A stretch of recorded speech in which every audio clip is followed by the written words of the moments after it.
everyone, and welcome to another edition of Chatting with the Rev.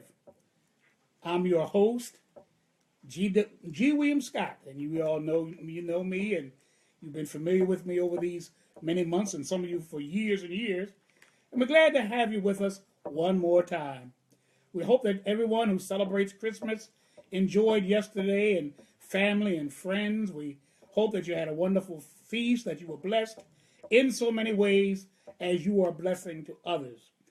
We know that we're in the last week of 2016. Can you imagine? We're almost through with this year. How quickly the time goes in a year. We know great things and interesting things and even controversial things are going to unfold in 2017. But we know one thing. Hello, Charnette. Merry Christmas to you. And thank you for the card. We really enjoyed that. Thank you so much. We know this 2017, there'll be some challenges and there'll be some victories, as every other year has been. I don't overestimate or overemphasize what's going to happen. We know that whatever happens, we will survive. That's just what this nation has always been about, surviving the difficult times in our country. And we'll survive it, and you may be surprised. We may gain strength and fortitude. I hope that we gain unity in the process. You know, sometimes things that we think are the greatest challenge will bring out the greatest abilities and strengths in our own selves. To my wife, Teresa, God bless you for being with us this afternoon. We're glad to have with us on the line, on our phone line, live, a friend, Robert Escadon. He is with us today, and he's going to share some of his own experiences in the area that we're going to be discussing this afternoon. This afternoon, we're going to be discussing violence against people with disabilities. Violence against people with disabilities. You would be surprised how many examples, how many cases there has been about people who have been violated in their own personal lives, violated by the authorities of government, just violated. We have been challenged on so many levels, and this is one of the levels that we've been challenged on. How we've been abused domestically, sexually, psychologically, emotionally over these many, many years. Even in this country, this land of the free and the home of the brave, we have been challenged in this area as we have in every other area. You know that disabled people account for 1 in 3 cases of all excessive force by police authorities. 1 in 3 will have experienced some sort of conflict, excessive force from persons that are in authority in terms of executive authority, police officers and the like. That's startling to me. When I read that statistic, 1 in 3, according to the Rudderman Foundation study, 1 in 10 of all police interactions with citizens are interactions with those who have mental and physical conditions. Some of the most highly profiled police brutality cases in the nation over the last few years have been with people of color who also have disabilities. It's interesting how we stress the racial aspect to it and virtually ignore the disabled aspect to their lives. For example, there was a young man in Chicago named Laquan McDonald. And Laquan was agitated and he confronted the police. But he wasn't violent, he just confronted them to the point that he was beaten and abused by the police, who claimed that he was acting erratically. Later, the district attorney, unusual in this case, he decided that some of the police officers that were using the most violence against the young man should be prosecuted, because he did not see how this young man was that much of a threat that he should have been treated as he was. It was later discovered that he had PTSD. Now that's a mental disorder, an anxiety disorder, if you will. That's a result of some traumatic experience in an individual's life, or them seeing a traumatic experience in their lives. Maybe a mother committed suicide. Maybe a father was shot. Something happened in their lives, or something happened to them that traumatized them to the point that they had severe anxiety and anxiety attacks. And he was going through that. He was threatened. He felt threatened. He felt afraid of how the police officers were approaching him. And certainly it was only heightened as they began to become violent towards him. We know of a case of Eric Garner, the man who was beaten and then ultimately choked to death in New York on Staten Island. We know that he had asthma. And he also had a severe heart condition, and he was obese. He had physical problems of his body that helped create the situation that eventually killed him. I have asthma. I know a lot of people that I know have asthma who are also disabled with other disabilities, but they also have asthma. And asthma can be triggered by the least bit of agitation. Certainly if somebody's choking you and forcing you down and holding you and bodies on your shoulder and all of this type of thing. And then he had a heart condition. He was a man that weighed 400 pounds. He was obese.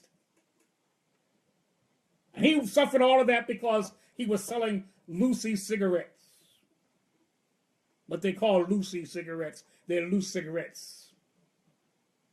My goodness, we know it's illegal, but my goodness, the action warrant the violence that was perpetrated against him. Then there was Sandra Bland, a Texas state police officer stopped her for a traffic violation, and he ordered that she put out her cigarette, and she refused. He eventually arrested her. She was put into a jail cell. And when one of the jailers went back to see how she was doing, she was hanging in the cell. They said controversially, because people wondered about this, but they officially said that she had committed suicide. We found out later that she had massive depression. And she also had epilepsy. Once again, disabilities that can alter how you respond, can alter the results of mistreatment. If she had an epileptic attack and no one put something in her mouth, she could choke to death with her tongue. She already was deeply depressed. She was a massive depressor. A manic depressive, rather. So she had issues. Then there was a young white male named Ethan Saylor. He lived in Maryland. He had Down syndrome. He and his aide went to the movies to see a picture. He paid his $12 ticket. He liked the movie so much that as his aide was going out to the car to bring the car around, he decided he wanted to see the movie again.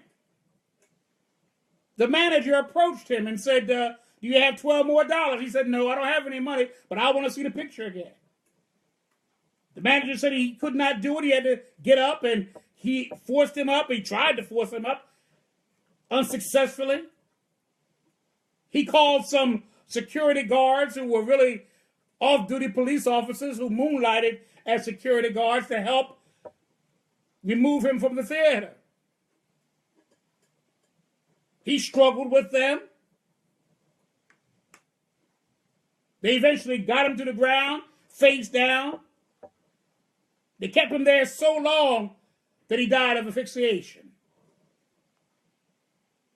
No oxygen throughout his body. Down syndrome. People that are not sensitive to the uniqueness of people with disabilities in every area, not just in violence, but in every area. There's an insensitivity and understanding and appreciating the challenges that we go through every single day of our lives. And it's only heightened by the attitudes of people. The negative, the violent, the insensitive attitudes of people. Ableism is alive and well.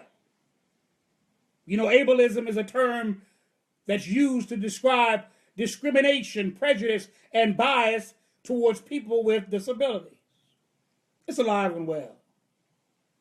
And it's no less expressed than in violence, the height of violence. 1 in 3 will be faced with some kind of confrontation with police officers in their lives.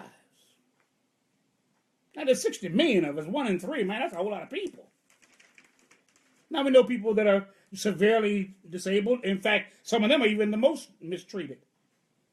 People that are institutionalized, left in their feces, left in their urine, not clean, bed sores that aren't treated, or they're even worse treated. They can't even express their plight adequately enough because of their disability. Some can't even articulate words at all because of their disability. Paralyzed, quadriplegic, laying in a bed, virtually comatose, being ignored all day long, needs not being met, overly medicated. All these are acts of violence. All of these are acts of abuse. There's no doubt about it. Then we have people with disabilities that experience domestic and sexual abuse. I'm going to read some statistics to you. Dr. Brian Armour of the Center for Disease Control has found that women with disabilities are significantly more likely than women without disabilities to experience domestic violence in their lifetime.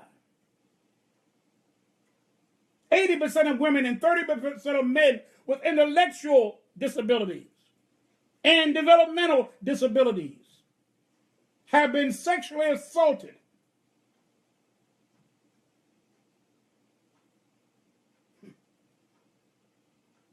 "54% of boys who are deaf have been sexually abused, compared to 10% of boys who are hearing."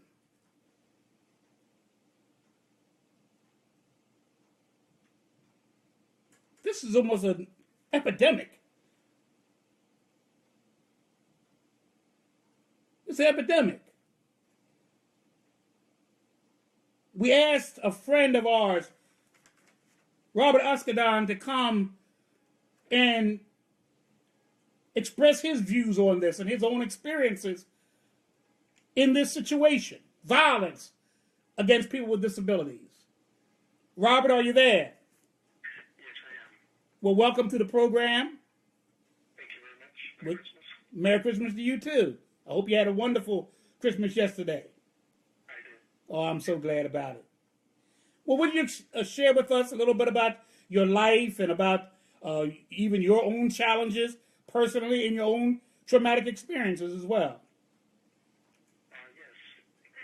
I'm 43 right now, and back when I was 15 years old, I had a friend who had a sister, and I didn't know that they were going through a traumatic time in their life. Their parents were getting divorced.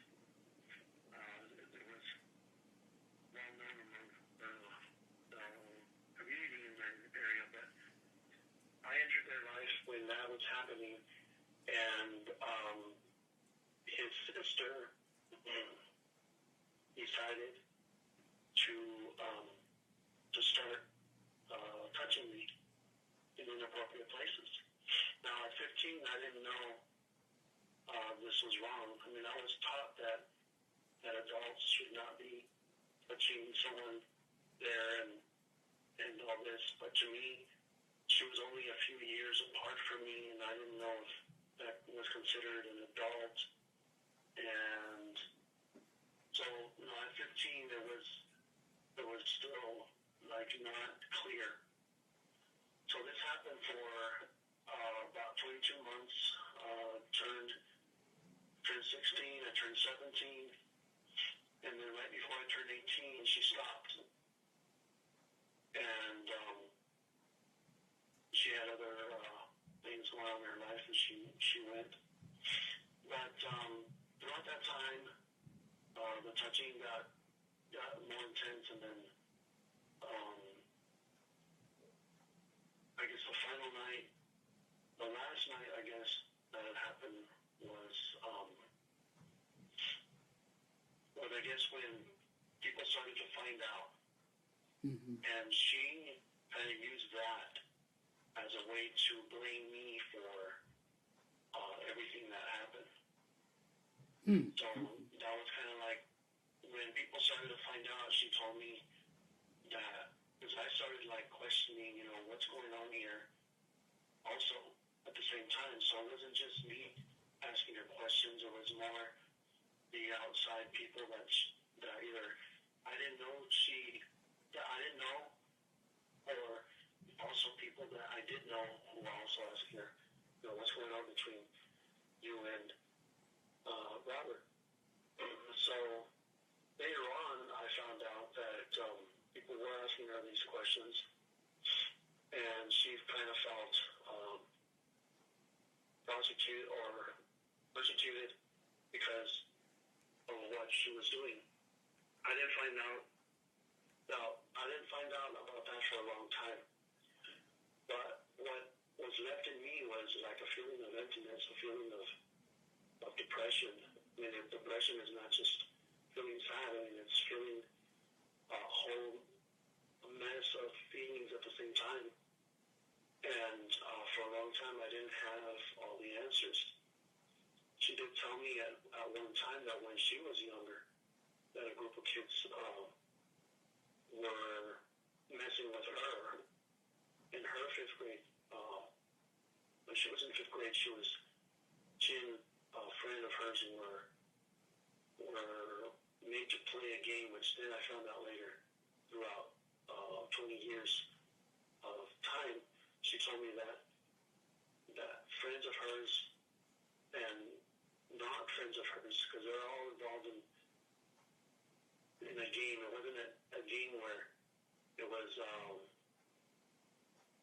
more like I was trying to show her that, okay, this happened to you too, but she didn't look at it that way. And when that happened to her, years later, I came into the picture, and then she did it to me. So it's like an ongoing abuse, a cycle of abuse. But she did tell me that the reason why she targeted me was because she thought I was weaker. She saw me as a person that, not as a person, but she saw me as an easier target because she didn't think that, to her knowledge, that I guess I didn't have girls' attention, and that she was going to show me how things worked, and that she didn't think that it was wrong at the time because she thought it was mutual. But at the same time, she also tells me that she didn't look at me as a person. She didn't even look at me as a human at some points.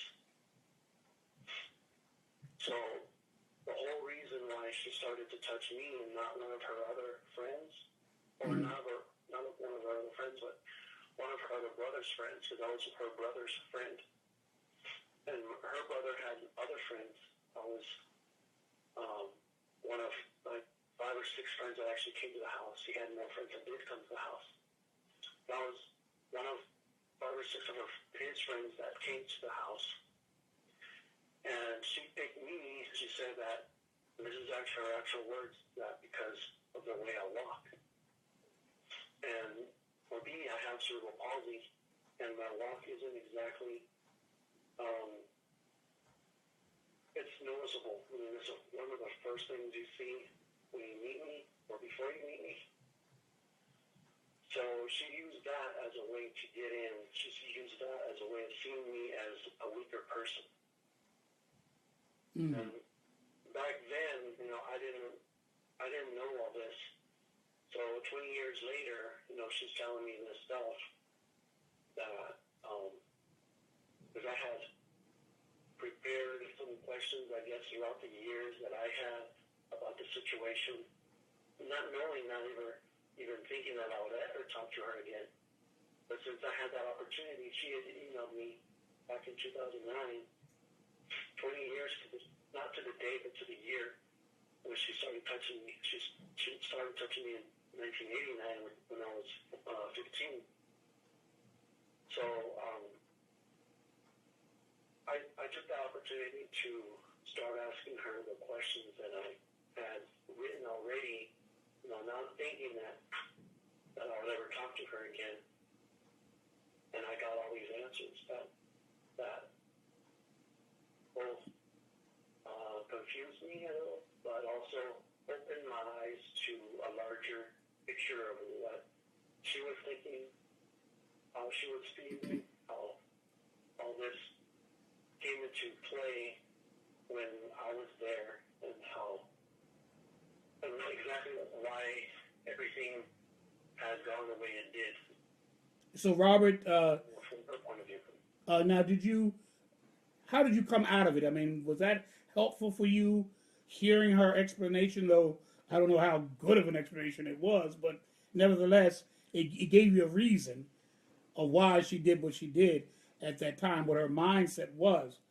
But how did you respond to it? What was your mindset? What did you feel about it? What did you feel about yourself after hearing that? In particular, when she's talking about, she didn't look at you as human, and she picked you out because of the way you walked and all of this type of thing.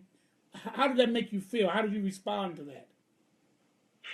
Well, throughout the 20 or so years that I was asking all these questions to myself and writing them down, Mm-hmm. having her answer those questions kind of gave me the answers that I was looking for. I still had to put together some of the jigsaw puzzles that she would give me a piece here and a piece there, and I had to put it together.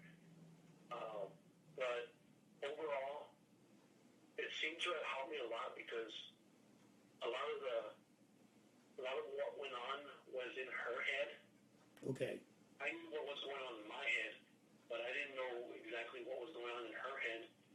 And I knew that if I had those answers, I could piece together what exactly happened. And to me, I mean, it took me a while to get to the point where I am right now, because I got the answers back in 2010.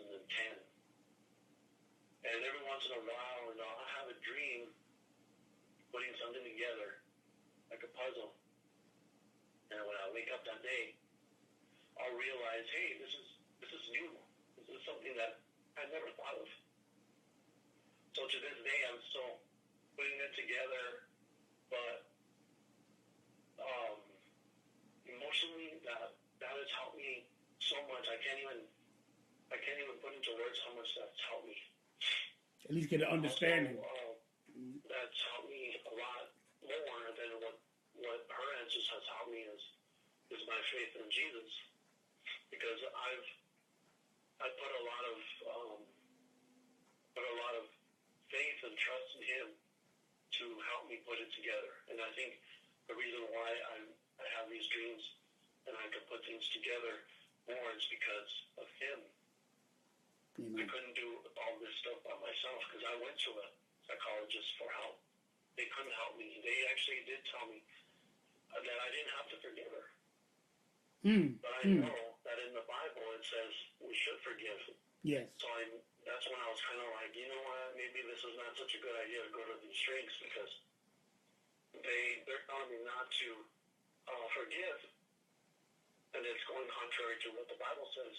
So I kind of stopped going to them and trusting in the Lord. And then when these answers came, I believe that He is more responsible for bringing her to answer these questions than she realizes, because a lot of these answers seem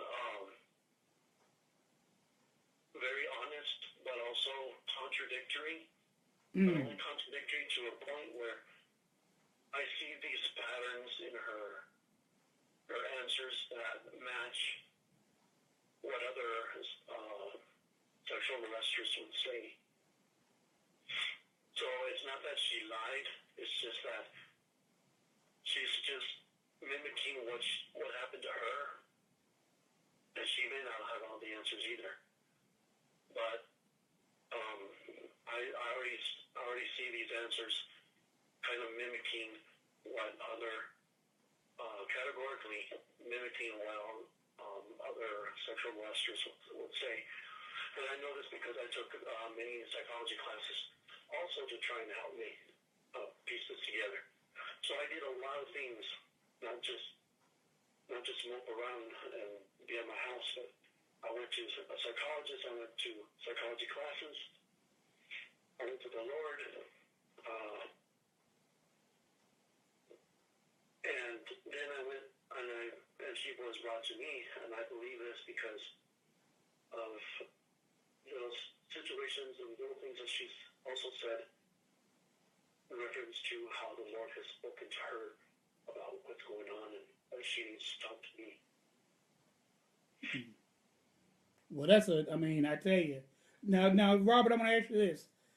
How have you been able to have a meaningful relationship with a woman after such a traumatic experience with the first woman in your life? How has your life been with relationships since then? Did you have a struggle period with that? Well, I haven't really been with anybody. There's always been a problem. Usually when I ask someone out, or before I ask someone out, I usually try and get to know them a little bit, and ask them out to get them to know a little more. Generally, they stop talking to me, and like a weird case of just happened not too long ago was I asked this woman out in 2014, and she stopped talking to me like normal, like everybody else. And then maybe a couple months ago, I see her and she's walking towards me.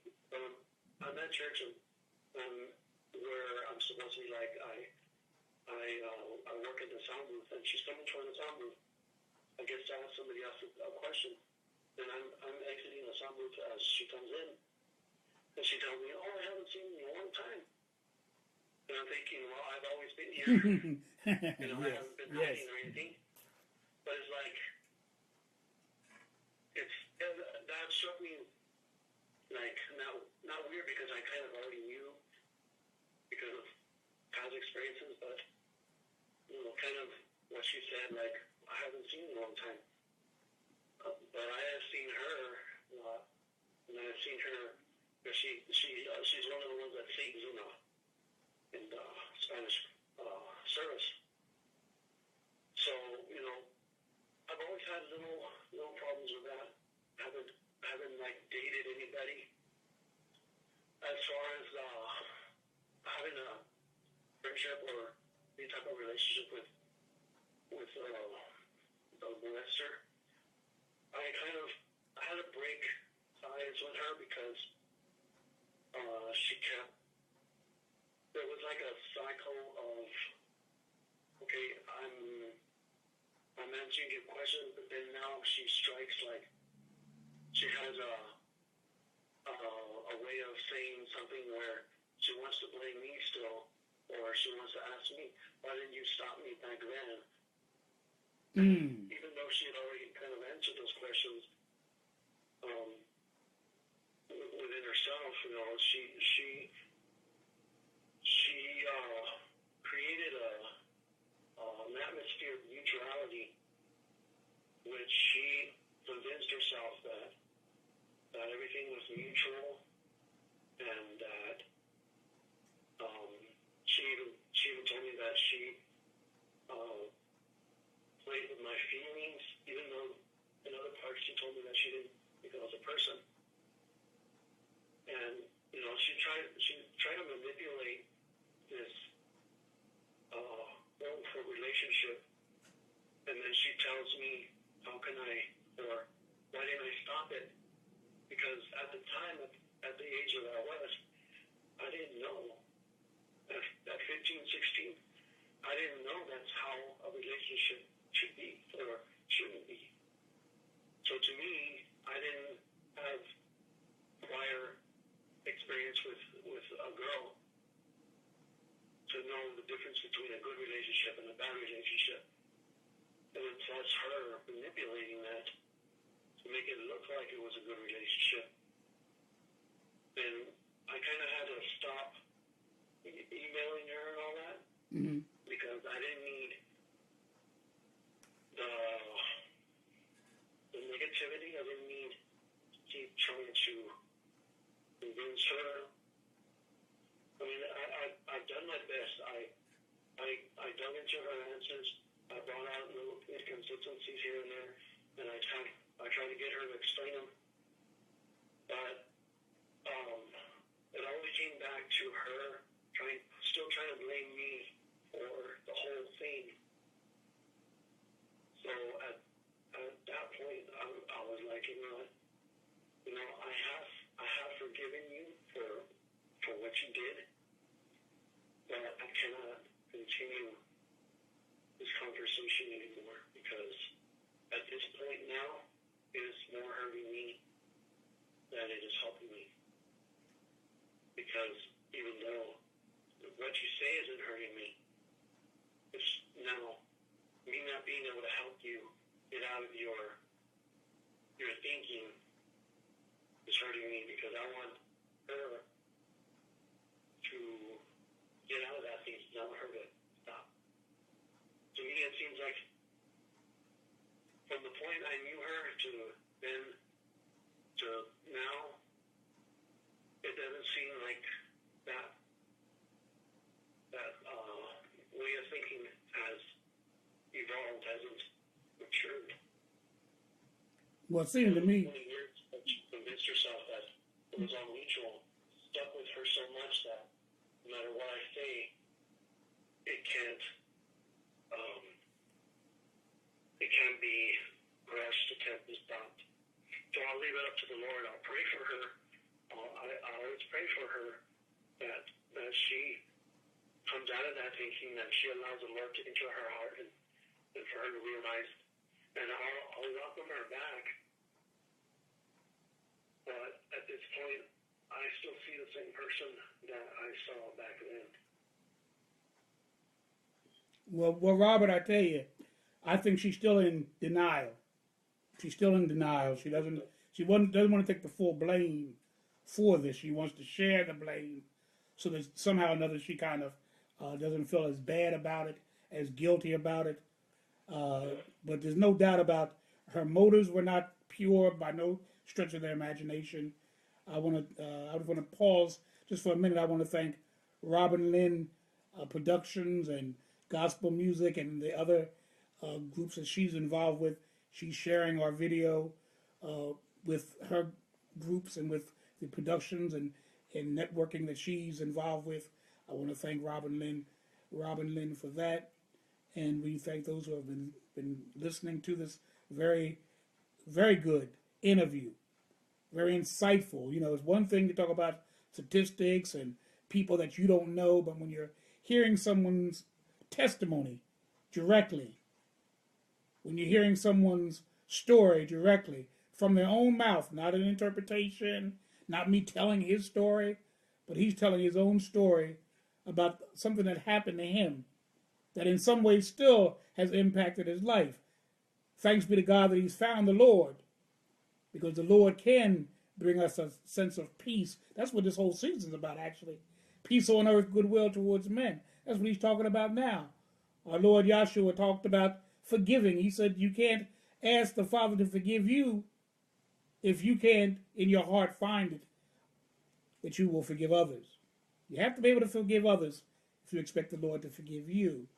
So he's wrestled with it. Yes, 20 years before he could confront this woman again. They met again, and still she's trying to use alibis and reasons why, and saying in one hand, I'm sorry, but in the other hand, she's saying that it wasn't only me, it was us. But you've done your part. That's all we can do. Now I think, now you can let it go. If you never see her again, you can let it go now. You've got an explanation from her. You see where she's standing, that she's still on that fence kind of position, where she's defensive and offensive all at the same time.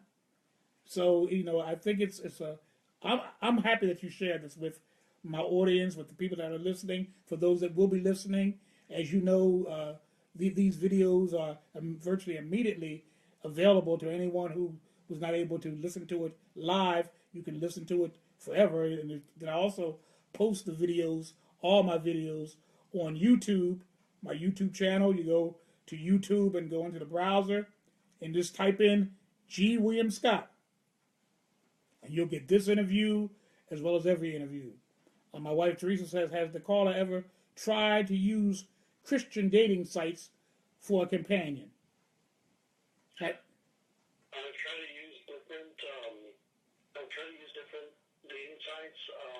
I haven't dug into the Christian dating site mostly because of all the negativity I've received from the other ones that I've received. Sometimes I will disclose that I do have cerebral palsy, and other times I won't until later. Mm-hmm. And basically, once I disclose that I have cerebral palsy, usually they'll stop talking to me, or they might ask me what it is and all that, and then they'll stop talking. So I haven't really gotten into the Christian dating sites. Have you ever tried the disabled? There are sites for people with disabilities as well. Well, I haven't tried those. I haven't tried anything in a while, maybe about 2 years. Okay. Since 2014. So I've been mostly right now. I'm just trying to dig into the Word, know who Jesus is, get to know who I am in Christ. Amen. And then I will, after that, when I feel it's time, I will try again. Well, I agree with you. It all matters what you want to do and the time you want to do it. I know that God has someone out there for you, and sometimes we rush into things, and then we regret rushing into things.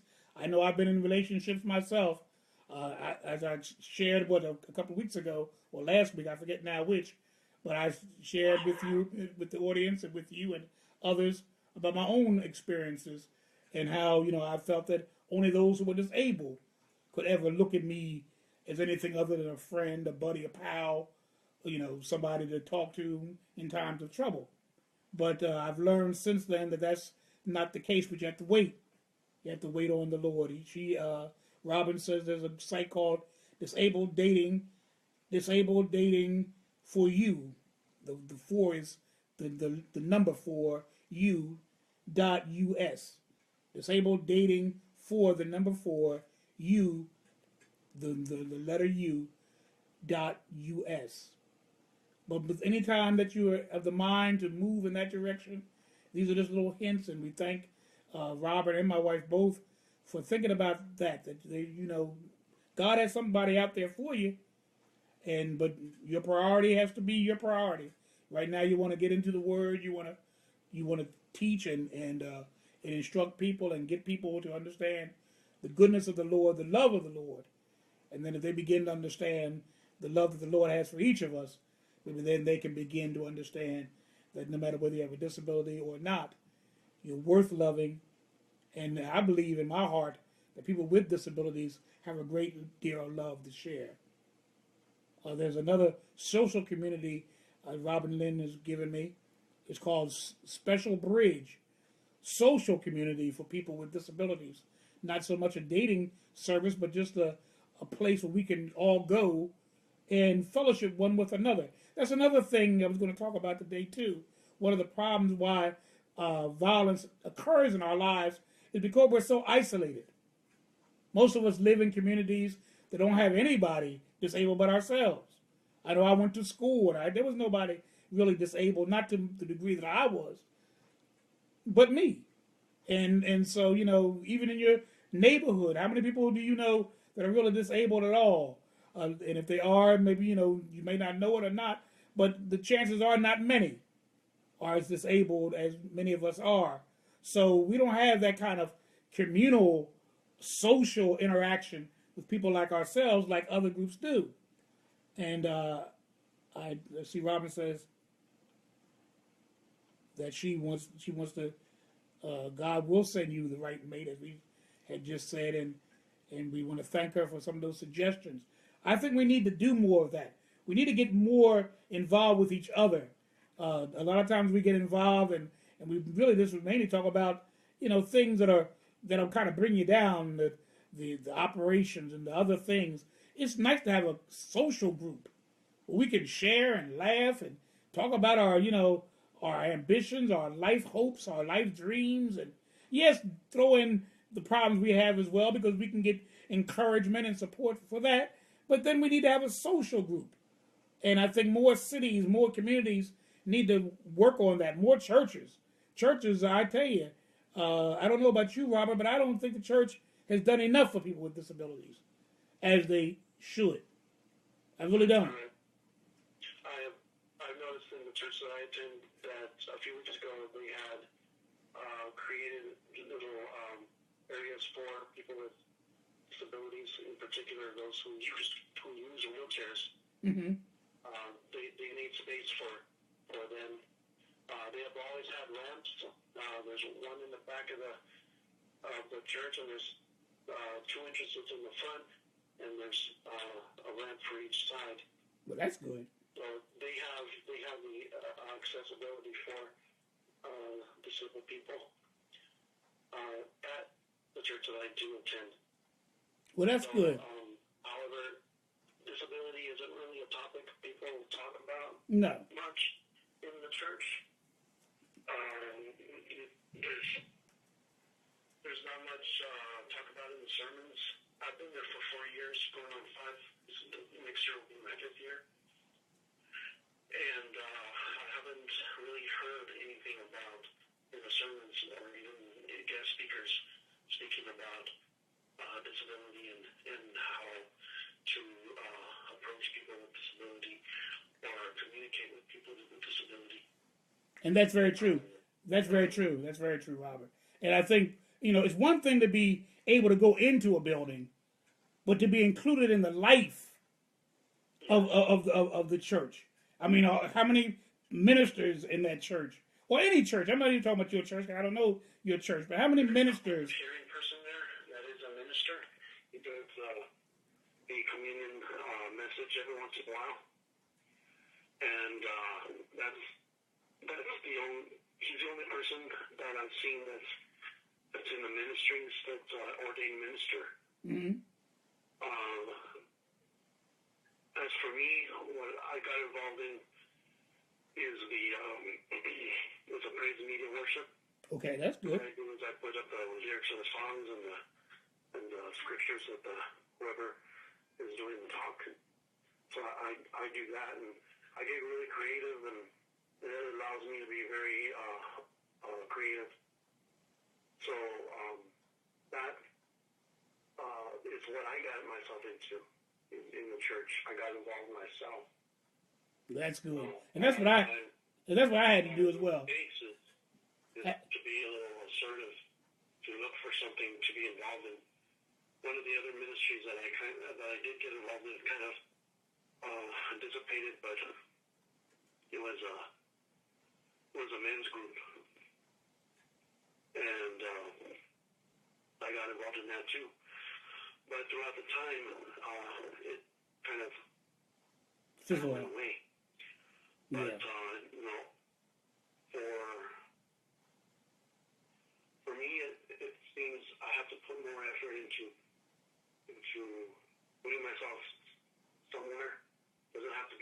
it could be in a job or wherever. But it seems like I have to be twice as good, or I know that. Find twice as knowledge just to become an equal. And that's another problem that I think, I'm not sure if anybody else feels this way, but we do have to push ourselves more. We have to get more educated.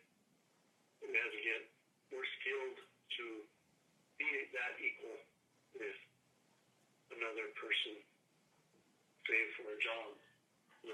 I have to be twice as skilled to get that job than someone who just got out of school. Well, thank you, Robert. I really thank you so much for your contribution to this program today, in all the multifaceted ways that you did, talking about the violence, talking about the church, the community's role. As long as we stay isolated, the incidences of violence will never really end the way we would like it to end. We're silent. We don't talk about it. There's not many people that we can talk to about anything really. And just like you say, even with the young lady that you're talking about, how they turn it around where you look like you're the one who perpetrated, or you're the one who was involved in something that really was done to you. The society has a way of kind of doing a disservice to people that are disabled like that. And we really have to begin. My wife talks about until we begin to really understand the challenges that are in the disabled community, the challenges that are in our community. Hello, Darlene. No change, no compassion, no understanding will ever be realized. Ableism, prejudice, bigotry, stereotypes, will remain in this nation. Will be marginalized. We've heard the candidates, even during the election, talking about every group. We've heard people now talking about the groups that will be affected by a Trump administration and all of that type of thing. But very seldom, if ever, are disabled people included in that group. And we know that most of the people that have been disenfranchised in this nation, economically, just like you say, with the violence in every area of life, jobs, housing, everything that's been a challenge for this society has been doubled, tripled, quadrupled on people who have disabilities. We are the poorest. We are the least represented. We have our voices least heard. And we certainly are least mentioned in the liturgy of groups that are mentioned. Every race, every sexual persuasion, everything is mentioned, but we're not. And so, but I think one of the reasons is, in fact, it's been documented, one of the reasons is that we're not together as we should be. Until we really get together, what happens is, and I'll say this until the Lord calls me home, and that's that we allow our own selves to be divided. The deaf community and many of them don't even consider themselves disabled. They believe in a deaf culture. CP will stick with CP folk, which is cerebral palsy folk, and there'll be telethons for muscular dystrophy, and we're so isolated. Like that person over there has that, and I'm going to only support that because that's what I have, or somebody in my family has. So I'll support that, but I won't support you. And until we get ourselves out of this, if you have a mental disability, a developmental disability, or a physical disability, if you're challenged in any of those areas of life, society looks at us all the same. That's the irony of it all. Whether you limp, whether you're blind, whether you're deaf, whether you have schizophrenia, whether you have Down syndrome, whether you're short in stature, whether you're a giant, whatever you are, whether you're obese, whether you're anorexic, it doesn't matter. If they know you have a disability, they will call you disabled. We're the only ones that make distinctions. We're the only ones that separate ourselves with what we have. I know groups even on that are on Facebook that are only CP and only this and only that. I mean, until we get ourselves together, It's good to appreciate what we have in common. You and I, Robert, we have cerebral palsy. That's a fact of life. My guest last week, Karen, she has cerebral palsy. The week before that, O'Shea Morgan, he has cerebral palsy. But there's so many other disabilities, and we're all in the same boat. And if we don't watch it, our boat's gonna sink. If there's going to be cutbacks and cutouts of health care insurances and Medicare and Medicaid and Social Security, it's going to impact our community more than any other. Robin says it's like we don't matter, and we don't. Disabled lives don't matter at all, and it's a sad thing because we're so numerous, 60 million people. Half of them want to deny they're disabled at all. Others are borderline. We don't know whether they're disabled or not. And we're just so divided and splintered that we can't really get what we need to get. And so things like domestic violence, police brutality, it's weird. It's really ironic. I was ready to say weird, but it is weird in one way. It's so unfair that you mention this thing about a person, but you forget about the disability. I mentioned 4 people. 1 was white, 3 were black, but you hear about their race, but you don't hear about their disability. So they're being oppressed because of their race or their sexual preference or whatever the case may be, but you're not talking about they're also being oppressed because of their disability. That's a factor in all these deaths.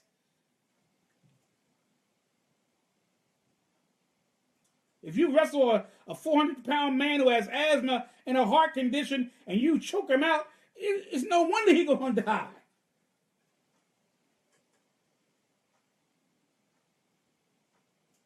So we have to really be sensitive to each other.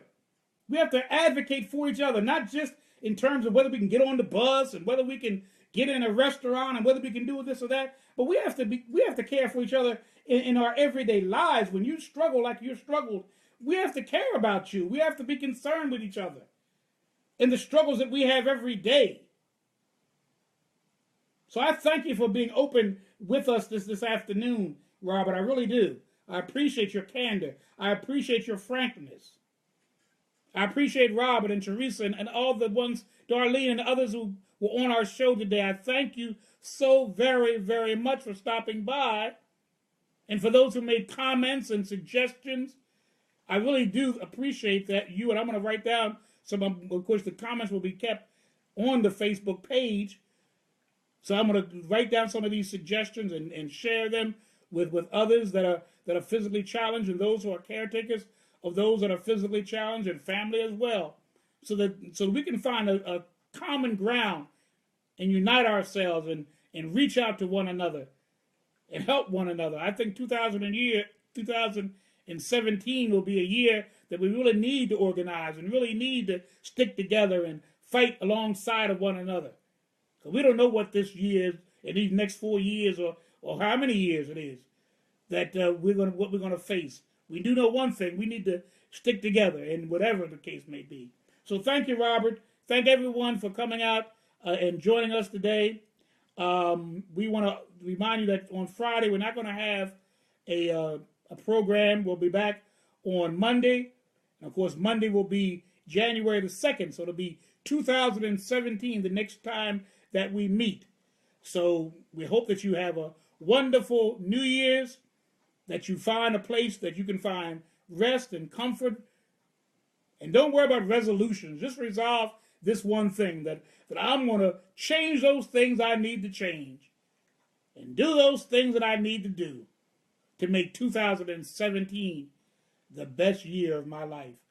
Until 2017, Monday, January the 2nd, we thank you for being with us, and we pray that each and every one of you have a glorious rest of this festive season and enjoy the ones who love you the most and you love even the more. God bless you. Until the next time we meet.